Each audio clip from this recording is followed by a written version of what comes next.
Moi et le monde. Je voudrais vous parler aujourd'hui de l'influence que nous, à notre petite échelle, chacun d'entre nous, nous pouvons avoir sur le monde. Alors cela pourrait paraître bien prétentieux, ça ne l'est pas en réalité. Je voudrais vous donner un exemple. Imaginez-vous au bord d'un lac extrêmement paisible, au bord d'un bassin très calme, une eau parfaitement plate. Et puis, vous allez entrer dedans. Vous allez entrer dans ce lac paisible ou dans ce bassin.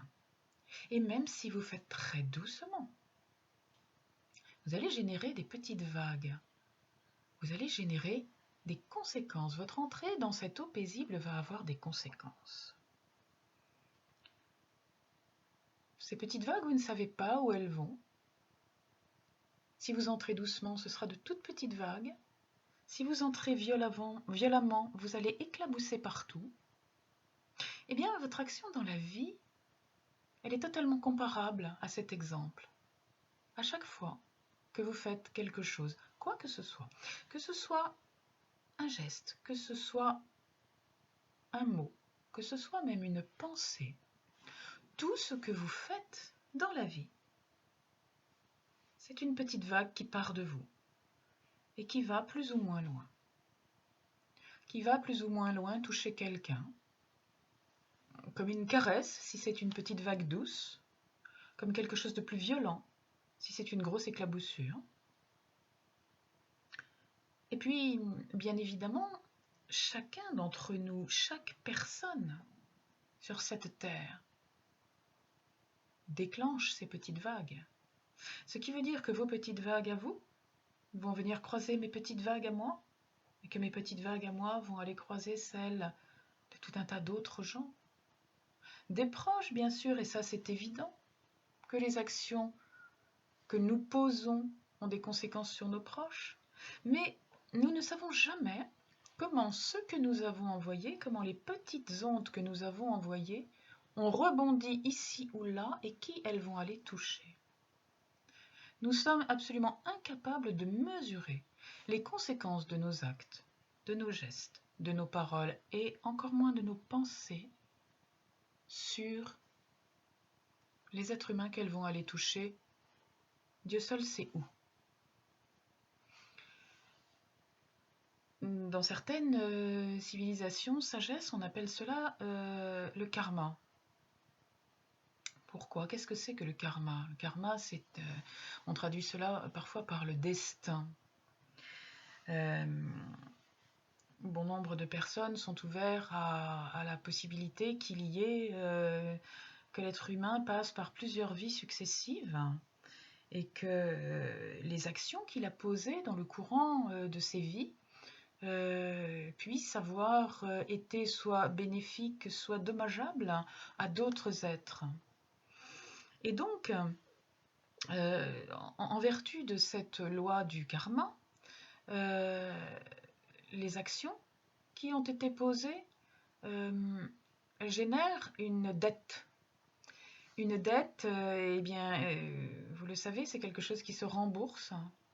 Et donc, si vous avez envoyé à un moment quelconque de votre existence, quel qu'il soit, si vous avez envoyé quelque chose qui a fait du bien, qui a été bénéfique à une personne, eh bien vous pouvez vous attendre à un autre moment quelconque à recevoir du bien, à recevoir quelque chose qui va vous aider. Ce sera le remboursement de cette dette bienveillante, bénéfique.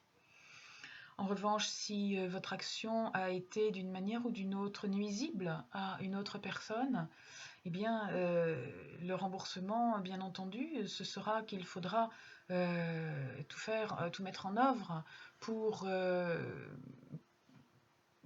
contrecarrer cette nuisance par quelque chose de bon, cette fois, en lui faisant du bien, en essayant de rembourser le mal par un bien.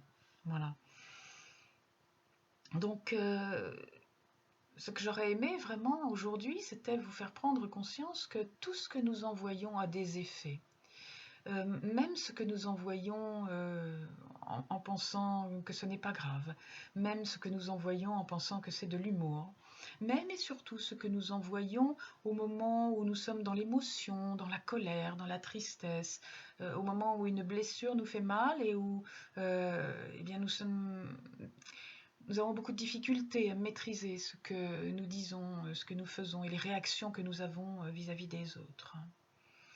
Ça vaut vraiment le coup de réfléchir avant d'envoyer quelque chose.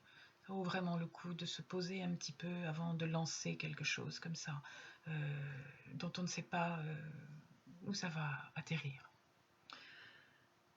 Par ailleurs,